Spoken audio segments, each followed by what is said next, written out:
Good morning. It is Saturday, and I just made a breakfast that I was so excited about and was so good that I wanted to come on and share it with y'all. Now, it is based off of the hash waffles over at Joan's Pointed Plate, and those are good. So, go over there and check that out. I wanted to make those, but in front of my griddle is all the stuff I bought for the pound cake for Thanksgiving, stuff for my lasagna tomorrow, because I didn't want to put it in the cabinet and get it right back out.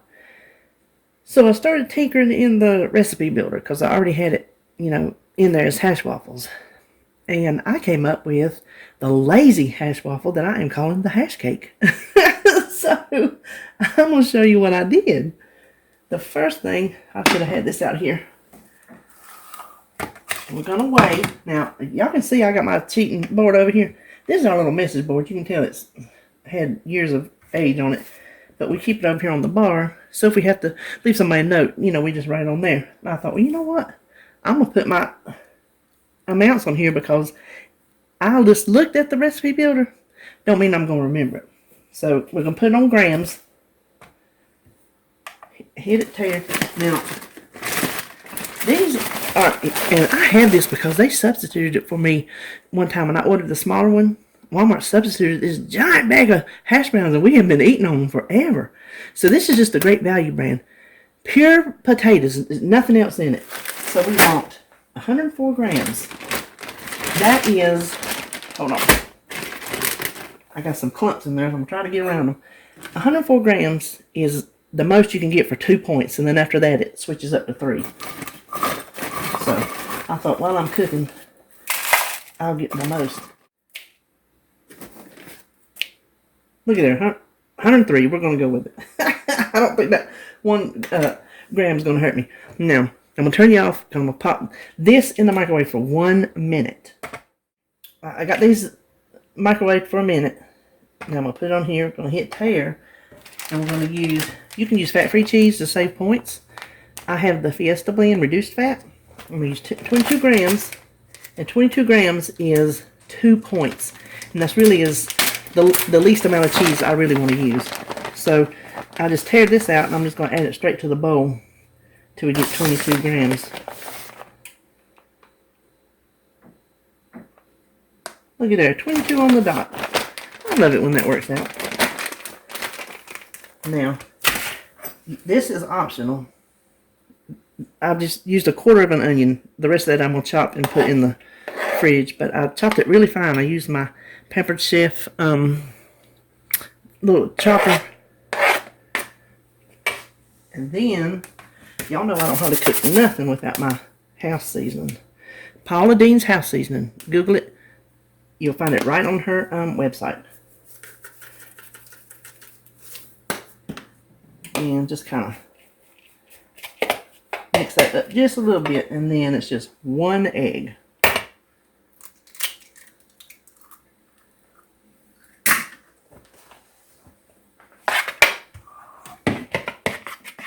Okay, now I didn't finish showing you my stirring because I was making a racket on this bowl. So I've got this preheated. I'm just going to hit it with the olive oil cooking spray. I'm going to turn it down just a little bit. Y'all know I always have a problem cooking on high. You hear it? That's fine. We get it started high. Now just spread it out to a nice... Don't leave it too thick because you want to make sure that egg gets done in the middle. But do a nice, even cake. See? It's like a pancake, except it's hash browns. It's a tater cake. It's a tater patty. Whatever you want to call it. So, we'll let this cook. The one side get brown, we'll flip it over. Now, mine was picture perfect because I wasn't on camera. I flip his and it cracks in, cracks in the middle. So, you get one like that. Now, this whole thing, you know what I'm going to do? Hold on. Let me go with this a little different route since I had a breakage. This whole thing is only 4 points. So you can eat the whole. I ate the whole thing for breakfast. I fried an over medium egg so I could run that yolk on it, and that's what I had for breakfast. I didn't have no meat or nothing like that. So you can eat the whole thing for 4 points. Or if you're like splitting it with somebody, there you go, probably 2 points. I don't know if it does Weight Watcher math. You'll have to check it. Now this is on the blue plan. On the purple plan, you're only going to have to count your cheese. And on the green plan, you have to count your egg and your taters and your cheese. I will put it on the screen and in the description box, the points for all three. So you can either, whew, I thought I turned that off. That was hot. Cut it in half, split with somebody. I don't know how this will save in the refrigerator, honestly. Or if you was like doing it just as a side to your breakfast.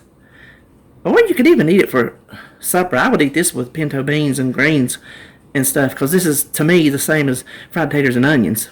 Because sometimes I don't feel like cutting my taters when I have my beans, and I'll do hash browns, or I'll do the cubed hash browns. It just depends. You could cut it in fourths, and again, if it's not Weight Watcher math, 1 point apiece for a little side. So there you go. There is my version that I call a hash cake. Now what I'm going to do, I learned something else new this week. Never thought of it. I'm going to take you here on the other side of my kitchen and show you what that is. Now here we go. This is something I saw on Instagram this week that just piqued my curiosity. She just had a picture of her egg bite mold. You can get these on Amazon. I bought these back when I first bought my Instant Pots several years ago, whenever they came out and were popular, because I wanted to make the egg bites, and I used to make them for me and David, but I just have not mastered that one yet. So they've just stayed in my cabinet for I don't know how long. I saw her boiled eggs in this. So I'm like, you know what? I think I can do that. So I made them once this week. They turned out perfect. Obviously, you don't want to do this if you're doing deviled eggs, because they don't boil up nice and, even. But spray them. Anything that you do that calls for chopped up eggs, egg salad, anything you put eggs in, y'all, this, to me, this is the way to go.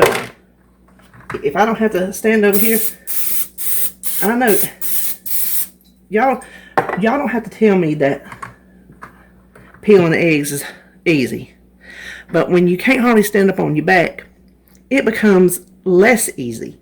So if you have troubles, if I boil more, let's say I boil a pot full, let's say for the week, whatever, I honestly have to pull a chair up to my sink to peel them, because I can't hunch over my sink. My back won't allow it. So this is perfect for anybody that has troubles with that. Or if you're just in a hurry, you just need some boiled eggs and you need to go. This is a perfect way to do it. Spray them first.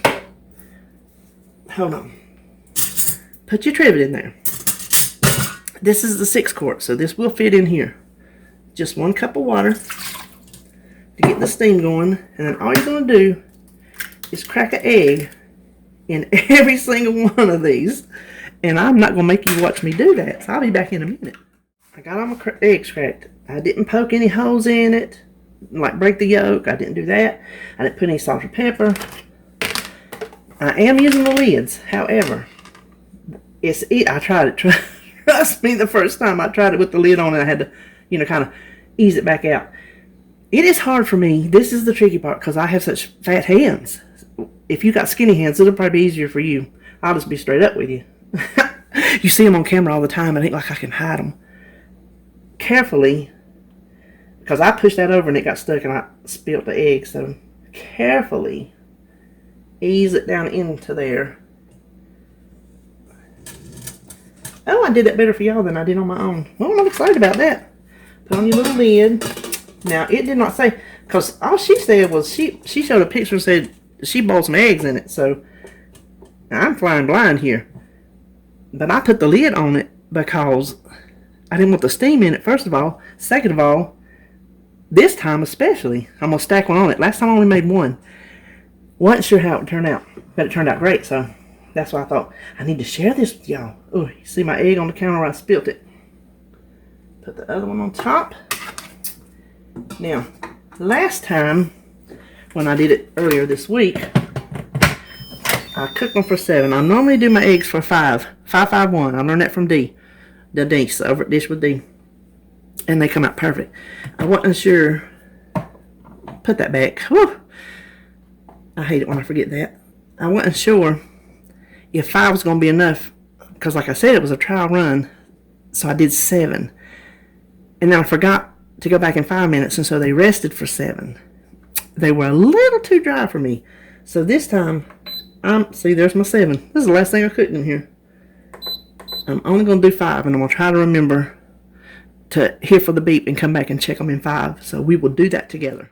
Okay, it's been 6 minutes. I meant to come here at 5. I got busy, busy as usual. So I don't think that extra minute hopefully is going to dry it out. But you see how quick that pressure come down? Now, there is hot. Hold on. Can you? You can see. Now look what it did to my. You know what? Because I didn't snap it down. I think I just ruined my lid. I'm gonna pause this a second. I got an idea. Okay, I'm gonna tell you what I did.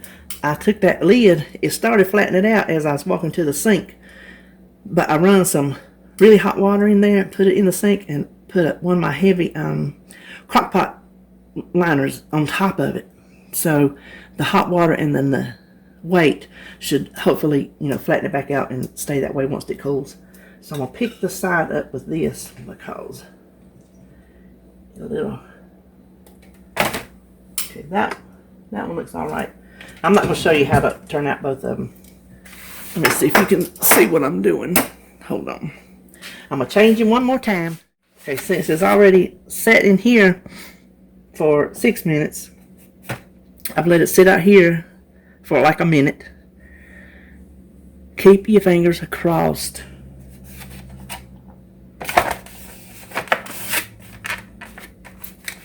Now, this is what I did last time.